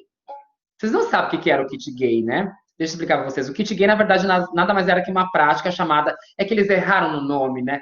O nome da cartilha, eu posso mandar para vocês um dia, se vocês quiserem. Eu tenho aqui. O nome da cartilha era Brasil Sem Homofobia. Que era, na verdade, o quê? Uma cartilha com todas as práticas para o corpo docente, para os professores, aprenderem a lidar com situações de transfobia, de homofobia, de bullying, de racismo. Mas só que a palavra que foi usada foi homofobia para destacar, para descrever essa cartilha. Mas era para que os professores soubessem como lidar, né, com isso. E caiu pela ignorância das pessoas, por causa de uma palavra. Então, as pessoas... Mas eu ainda acredito na crença das pessoas e principalmente no poder da própria internet mesmo, enquanto ferramenta de informação. Acredito. Eu estou sendo bem utópica, mas eu acredito. Sensacional. Gente, tem espaço para mais uma pergunta. Pietro Pasqualotti. Pergunte, Pietro. Caiu? Como ativa o microfone? Ele está perguntando. Espera aí. Adorei, Pietro.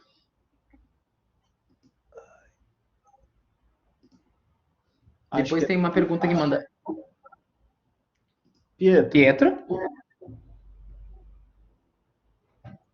Eu errei aqui o nome da pessoa, peraí. Ai, gente, você abriu o microfone de outra pessoa que estava comendo Chico, um X. Eu já botei ele como moderador, agora ele vai conseguir falar. Tá. Obrigado. Alô. Oi. Sim, Pietro, agora você está te ouvindo, pode falar. Perfeito, boa noite. Boa noite. Então, a minha pergunta é sobre como tu enxerga a luta de classes diretamente relacionada com o movimento LGBT e com o movimento negro, e como essas duas lutas, essas três lutas, e com o movimento feminista também, como ela se relaciona e a importância de, finalmente, nos últimos anos, se encontrarem. A luta de classes fazer parte do movimento LGBT, do movimento negro também. Muito boa a tua pergunta, Pietro. Bom, a gente tem que começar a entender que também não devemos romantizar os núcleos que lutam por essas bandeiras. A gente sabe muito bem, eu não sei se vocês sabem, claro que vocês não são LGBTs por todo, e também não quero saber da gênero, nem tampouco da sexualidade de vocês, não me interessa. Inclusive, não perguntei para as pessoas isso. Mas a gente sabe muito bem que dentro do movimento LGBT há uma fissura grande, né? Tem umas gays que nem batendo com um gato morto na cabeça delas até o gato viver, a gente vai conseguir resolver alguns problemas. E assim também no movimento negro, né? Às vezes eu tenho vontade de fazer tal qual aqueles macaquinhos que tem lá em Sapucaia, que fazem cocô na mão e jogam nas pessoas, porque eu acho que é a única solução. Eu já não sei mais o que dizer para algumas pessoas. Mas a gente percebe uma fissura no movimento LGBT, por exemplo, e eu vou citar aqui um conceito que eu mesma criei, que eu mesma crio os meus conceitos, que é a performance de cisgeneridade. O que é isso, Valéria? É quando nós, do movimento LGBT, quer dizer, nós não, eu não me incluo, mas algumas pessoas do movimento LGBT, para poder se inserir numa sociedade cisgênera, começa a reproduzir comportamentos, falas e muito preconceito da comunidade cisgênera. Então, isso torna-se uma performance de uma cisgeneridade, algo que tu não é, porque tu quer se inserir de alguma maneira. Sendo que o mais indicado seria, na realidade, que essa pessoa entendesse seu próprio entorno, né? E a partir disso, sim, conseguisse se inserir, né? Que essa palavra inserção também é estranha para mim, mas, né? Enfim, a gente vê muito disso. Vejo também uma fissura no movimento negro em alguns momentos, e também vejo por uma performance de branquitude, porque as pessoas, tem pessoas do movimento negro que acham que racismo não existe, porque somos todos iguais, somos todos raça humana. Claro que a gente sabe que somos todos raça humana, a gente não é demente, sei lá, eu ouvi falar isso, a gente não tem problema, não falta algum DNA na gente que a gente faz, a gente não entenda justamente isso. Claro que não. A gente sabe que somos todos de uma raça humana, porém, socialmente nós não somos iguais. Né? A gente sabe que não estamos no mesmo barco, navegamos no mesmo, eu sempre falo isso, navegamos no mesmo mar, mas uns estão no transatlântico, outros na jangada, né? O mar que derruba a jangada não faz nem cócega no transatlântico. Também temos isso nessa fissura aí. No movimento feminista, aí, meu filho, aí eu ia falar mais um palavrão aqui, aí eu tô lascada, porque, enfim, tem aquela parte do movimento feminista que afirma que mulheres trans não são mulheres, e ainda elas falam tanto sobre a falocentria, né?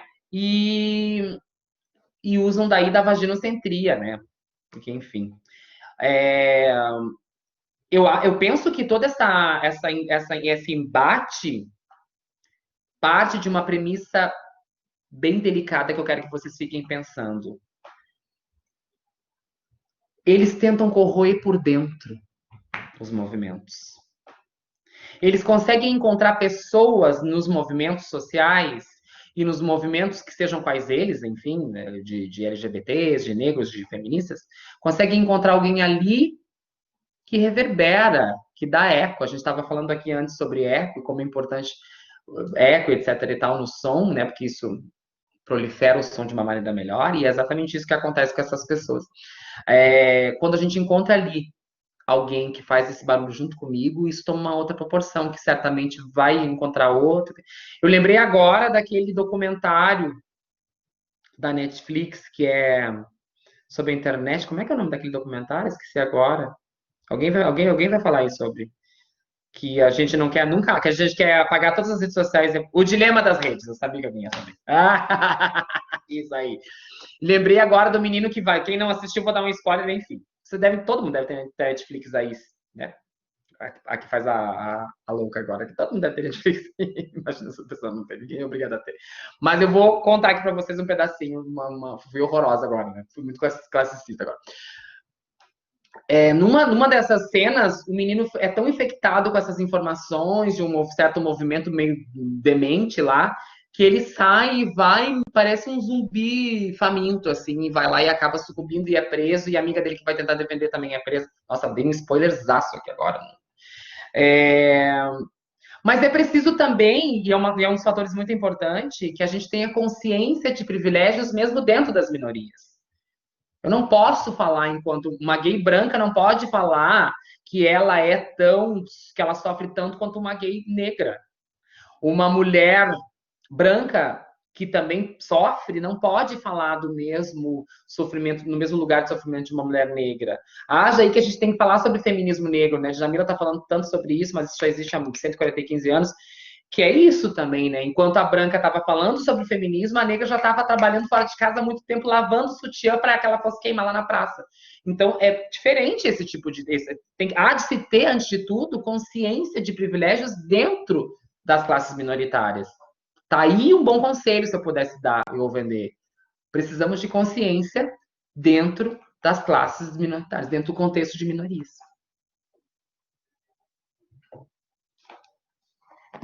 Sensacional. Muito bem. Gente, estamos aí com a Chico, deixa eu só fazer uma coisa. Eu sou tão horrorosa interrompendo as pessoas, eu odeio que façam isso comigo, eu te interrompi.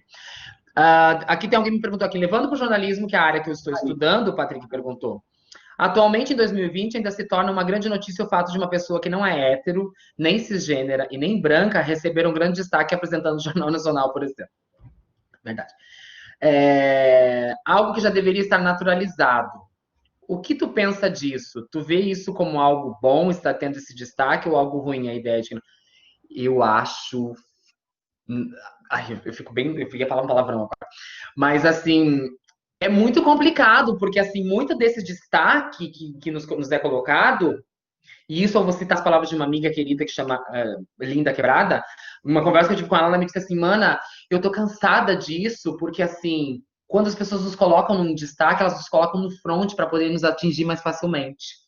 Então, em alguns aspectos, é realmente isso. A gente é colocado no front, em destaque, para que a gente possa ser atingida mais facilmente. E eu vou dar o exemplo da Maju Coutinho, já que tu citaste aqui alguém no Jornal Nacional. A Maju foi apresentada no Jornal Nacional depois de 145 anos sem ter uma jornalista negra lá apresentando o Jornal Nacional. E aí, o fato da gente celebrar isso causou uma comoção nas redes sociais. Ninguém tinha prestado atenção que não tinha nenhuma negra, mas quando apareceu a negra e a gente fez com que as pessoas prestassem atenção, ai, mas agora, porque já teve a Zileide, porque já teve a Glória Maria, porque não teve. E assim, ó, é deslegitimar o nosso próprio discurso. Nós sabemos o que estamos falando.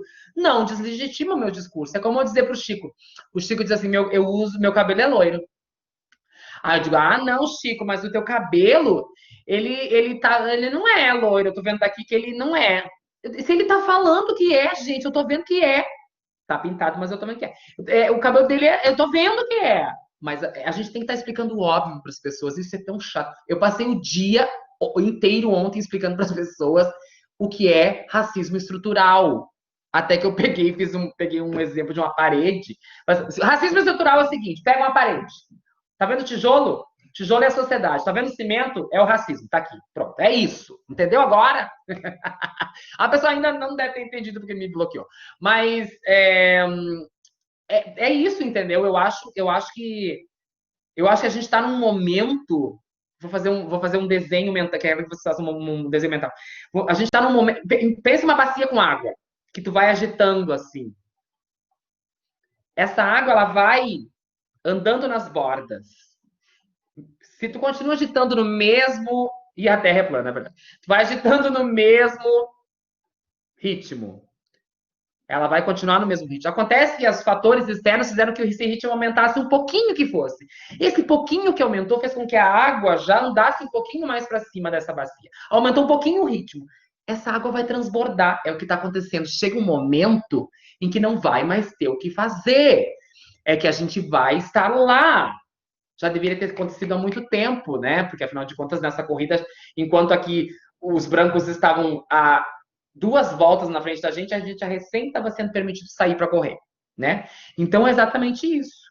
É sobre isso, né, Patrick? Espero que eu tenha respondido a tua pergunta. Fazendo um gancho, Valéria, nisso que tu fala, eu lembrei de hoje de tarde a gente conversando e tu dizendo, tu imagina assim, tu atrasar um mês no teu plano de aula. Eu falei pra ele. Né? Atrasar um mês. Vai dar todo um problema lá no final do semestre. Agora, tu imagina 300 anos. 400 Foi o que eu falei pra ele. E é basicamente como a nossa sociedade se constrói, nessa base, assim, racista, homofóbica, machista, enfim, e assim por diante.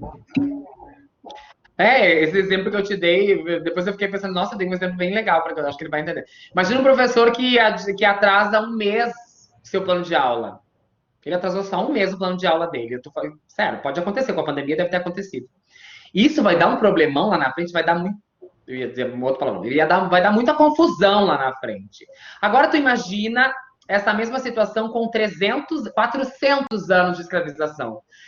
Vocês acham realmente que aqui em 2020 não ia dar confusão? É claro que vai dar, né? E as pessoas ainda têm a coragem de negar isso. Enfim. Muito bem. Gente, estamos aí no avançado da hora. Obrigado, Valéria, por ter visto, inclusive, a pergunta do Patrick. Pedi desculpa para ele aqui no chat, inclusive. Eu queria pedir agora, para a gente encerrar, antes de fazer os fechamentos, efetivamente, que tu cantasse para a gente. Claro, bora lá. Eu vou chamar aqui o meu músico maravilhoso. Esse menino... Eu tenho que vir mais para cá, né? Agora deixa eu tocar de lugar aqui, que ele vai ficar... A gente está na distância... Como é que é? Protocolar. Já estão me faltando as palavras. Estamos na distância protocolar. Isso, estamos na distância protocolar aqui na minha casa. Eu quero agradecer muito a Uniriter, vocês aqui por esse painel, por essas coisas, por esses comentários, por tudo. E que mais pessoas como eu apareçam por aí, que vocês tenham mais colegas trans, que vocês tenham mais colegas negros e negras, que vocês procurem as informações corretas, não façam da gente um Negroogle, nem uma Blackpedia, nem uma Barsasti, pelo amor da vaca Jersey. Nós não somos fonte inesgotável de informações, não somos também sabedoras de todas as mazelas, a gente sabe sobre a nossa própria realidade. Se informem que quando vocês querem conseguir as informações, vocês conseguem, a gente sabe bem disso. Quero agradecer muito o espaço de fala, espero voltar aqui para poder falar sobre café, sei lá, comida, o que for, para que, né, a gente consiga falar sobre outras coisas. Eu tenho muitas... Vou aproveitar também, vender meu peixe. O livro já está à venda em arrolecultural.com.br/transradioativa, tá bom? E também tem muitas outras palestras que eu dou sobre outros assuntos pertinentes, enfim, que vocês quiserem saber, negritudes, transexualidades, etc e tal. Estou com uma aula agora, um projeto social de transvocalidades, então se quem tiver interesse de saber um pouquinho mais sobre isso, por favor, nos procure, tá? No violão está Giovanni Coelho, divino, maravilhoso, esse menino toca, quer dizer palavrão, hoje eu tô, enquanto eu não falar palavrão, tem que aprender a não falar, né? E a gente vai fazer... Chico, tu também controla meu tempo aqui, tá bom? Sim, ele deve ter respondido que sim, ou ele foi fazer xixi, sei lá. Vamos fazer... Tá aí, ele tá aí. Controle meu tempo aí também. Mande. Vamos fazer controvérsia. O que tu disse? É verdade, não vou fazer. Não, é verdade. Não, pensei que é... é verdade, Lara, maravilha.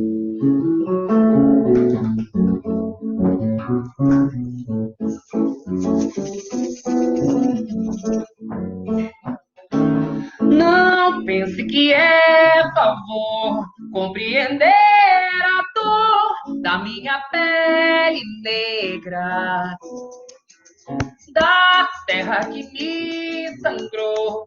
Eu semeei a flor dessa canção que é negra. Eu sou filha do mesmo pai, já sucumbi demais sem merecer a pena. Havana e Vera Cruz, São Salvador, eu sou da América Latina. A minha revolução pressa que o coração ganhe da força bruta, pois negra é a cor do amor, mas se preciso for, negra é a cor da luta.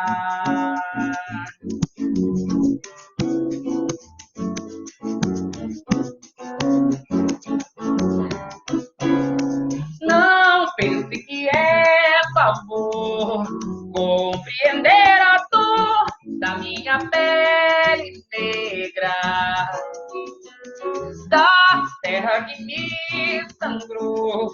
Eu semeei a flor dessa canção que é negra.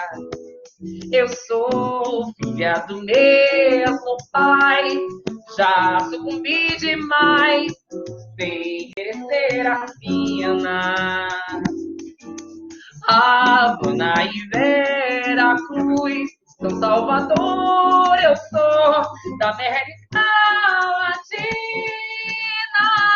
A minha revolução pressa que o coração ganhe da força bruta, pois negra é a cor do amor, mas se preciso for, negra é a cor da luta. luta. A minha revolução, pressa que o coração ganhe da força bruta. Pois negra é a cor do amor, mas se preciso for, negra é a cor da luta. Negra é a cor da luta. Negra é a cor da luta. Negra é a cor da luta.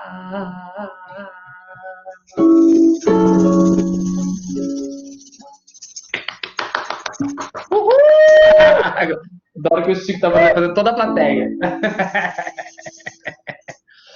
Aí adoro que as pessoas já põem o Spotify, eu acho isso maravilhoso. Mas é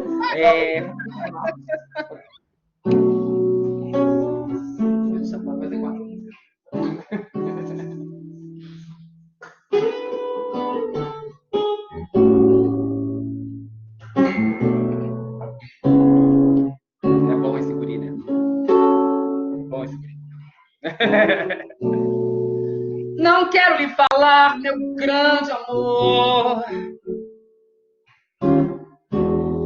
de coisas que aprendi nos discos. Quero lhe contar como eu vivi e tudo que aconteceu comigo. Viver é melhor que sonhar. Eu sei que o amor é uma coisa boa, mas também sei que qualquer canto é menor do que a vida de qualquer pessoa. Por isso, cuidado, meu bem, há perigos na esquina.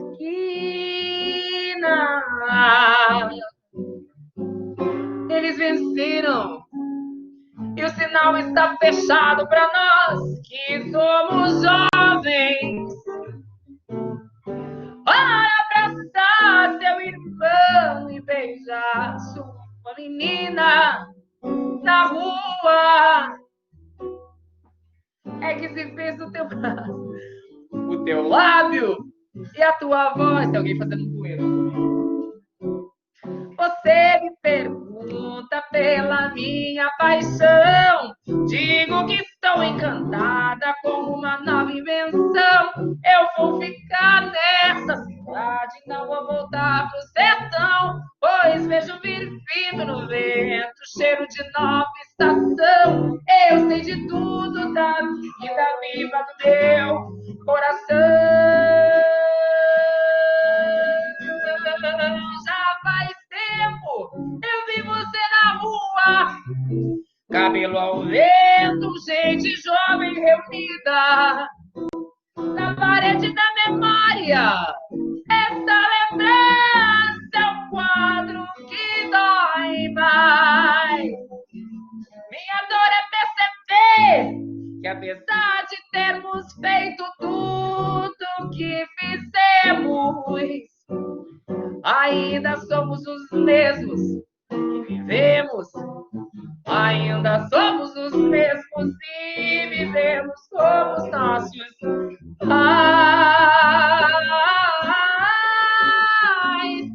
Nossos ídolos ainda são os mesmos e as aparências não enganam, não.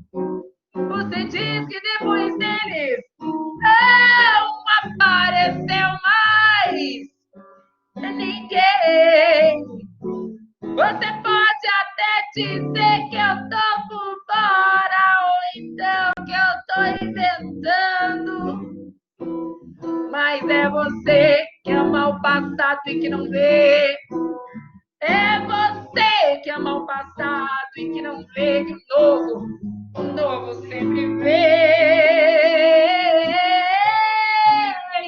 Hoje eu sei que quem me deu a ideia de uma nova consciência e juventude tá em casa, guardado por Deus, contando mil metades.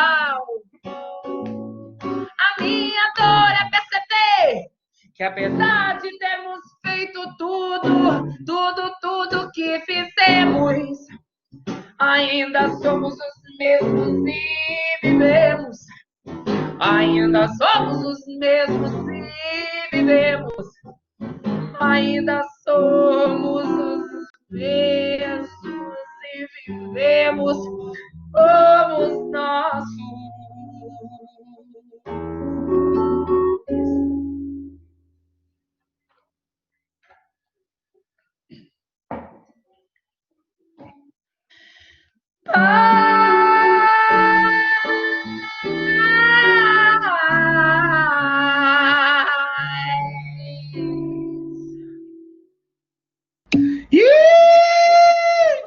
Uhul! Maravilhosa! Brava! Obrigada.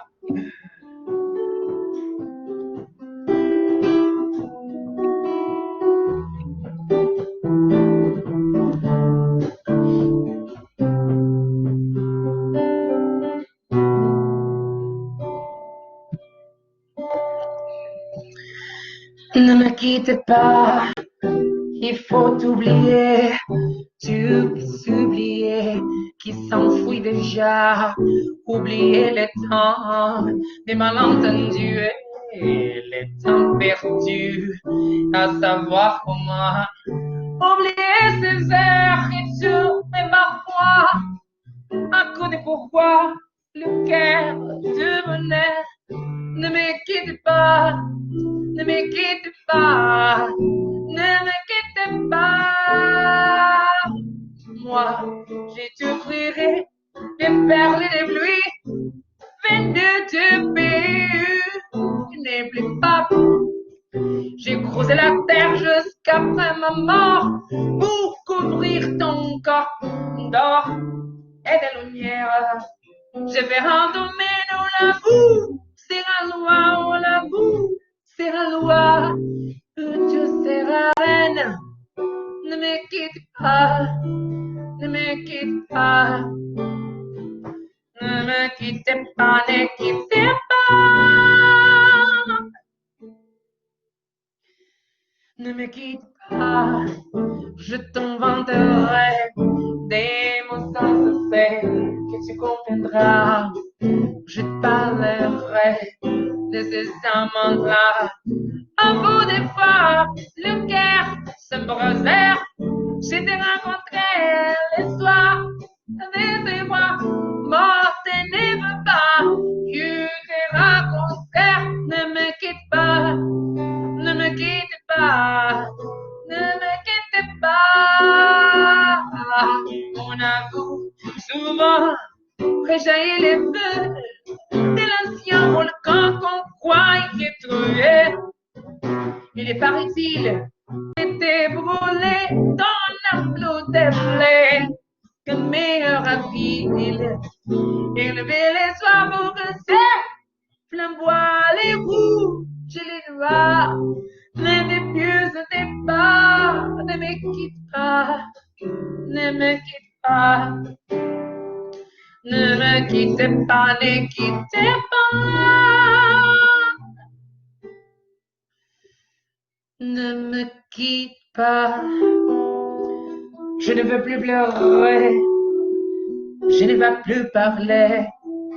Je me cacherai là à te regarder, danser et sourire. Et à t'écouter, chanter, et oui, laisse-moi te dire, l'ombre de ton ombre, l'ombre de ta main, l'ombre de ton chien, ne me quitte pas, ne me quitte pas.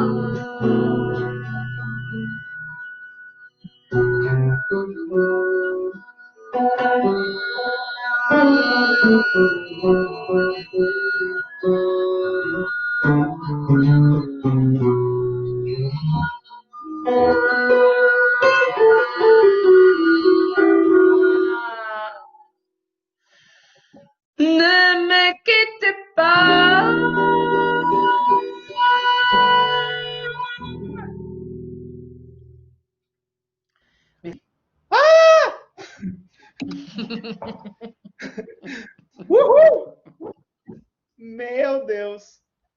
fazer aqui, né? Acabou aqui, meu.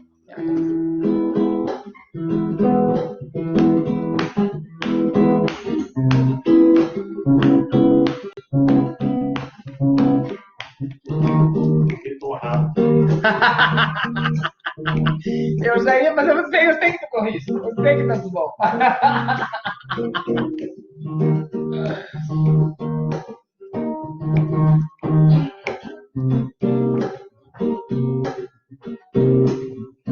Que cê tá pensando o quê?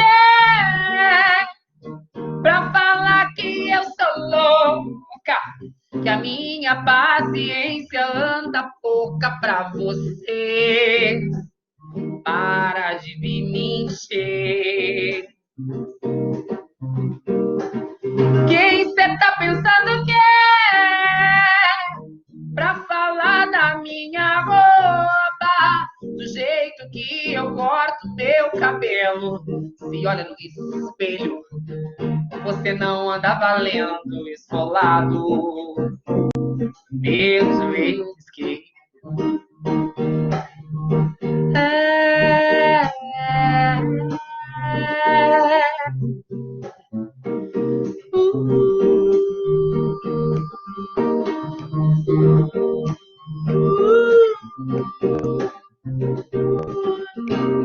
eu tenho pressa, eu quero ir pra rua. Quero ganhar a luta que eu travei. Eu quero andar pelo mundo afora, vestida de brilho e flor. Mulher, a culpa que tu carrega não é tua. Divide um fardo comigo dessa vez. Eu quero fazer poesia pelo corpo e afrontar as leis que o homem criou pra dizer.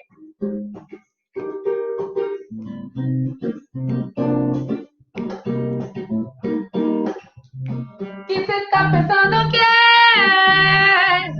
Pra falar pra eu não usar batom vermelho.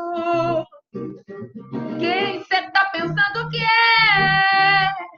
Pra maldizer até os amigos que eu tenho. Vai procurar tua turma e o que fazer, que de gente como você o mundo anda cheio. Quem cê tá pensando que é? Quem cê tá pensando que é? Eu tenho pressa, eu quero ir pra rua.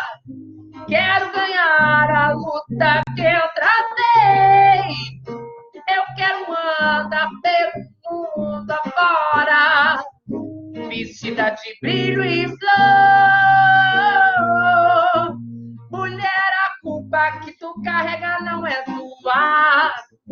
Divide um fardo comigo dessa vez. Eu quero fazer poesia pelo corpo e afrontar as leis que o homem criou pra dizer.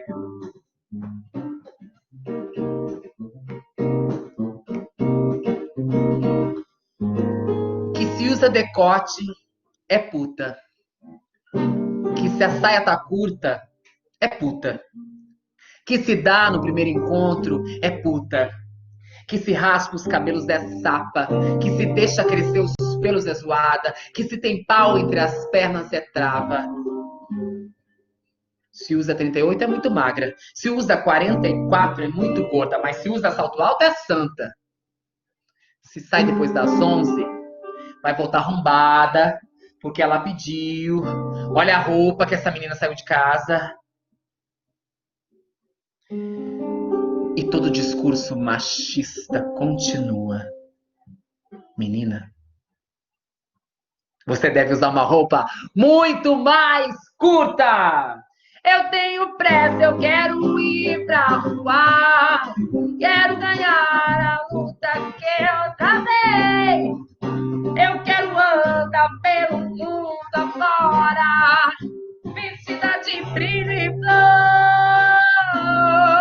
Mulher, a colega não é tua, divide o fardo comigo dessa vez. Eu quero fazer poesia pelo corpo e afrontar as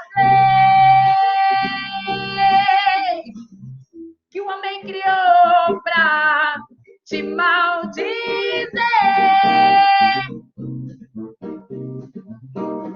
Que o homem criou pra te maldizer.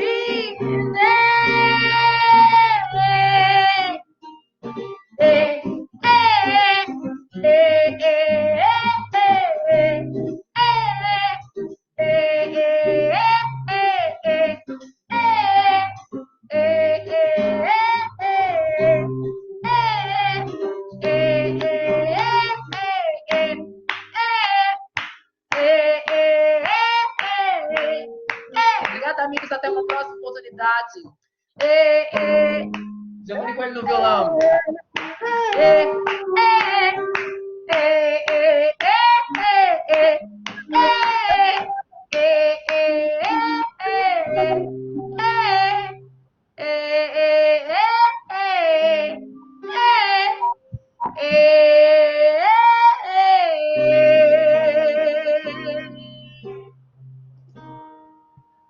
Obrigada, muito obrigada. Obrigada, até uma próxima. Espero que tenham gostado. Espero que tenha sido tudo elucidativo.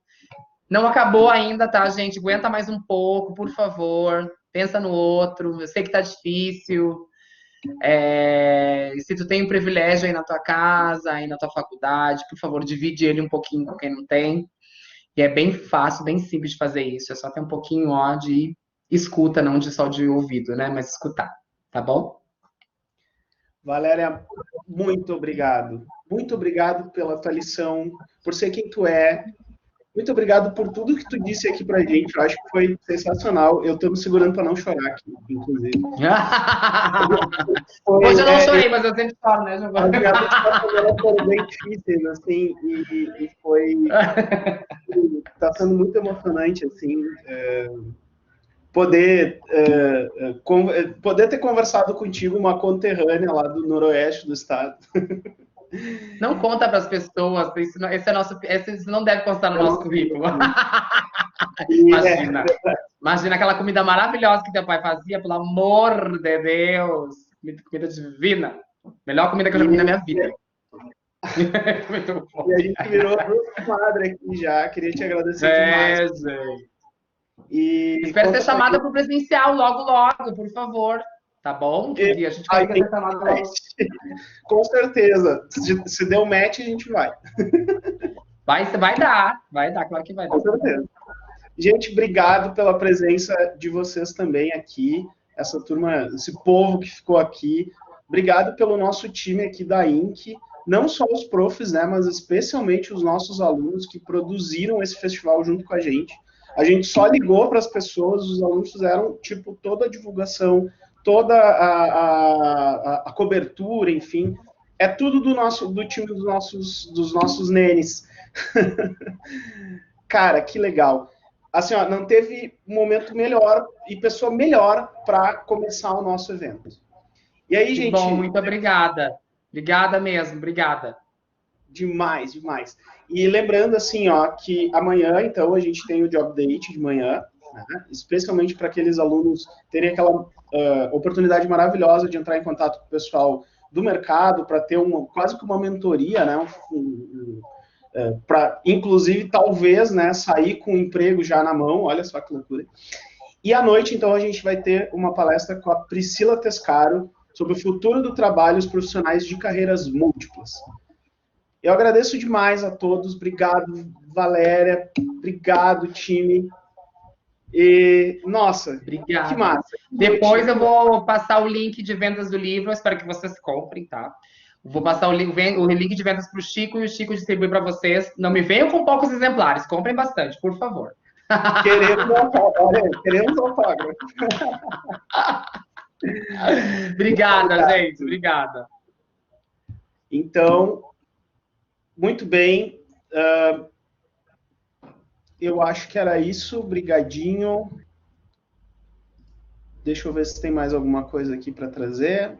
Queria agradecer a vocês. E, gente, até amanhã. Nos vemos amanhã. Nos vemos durante a semana.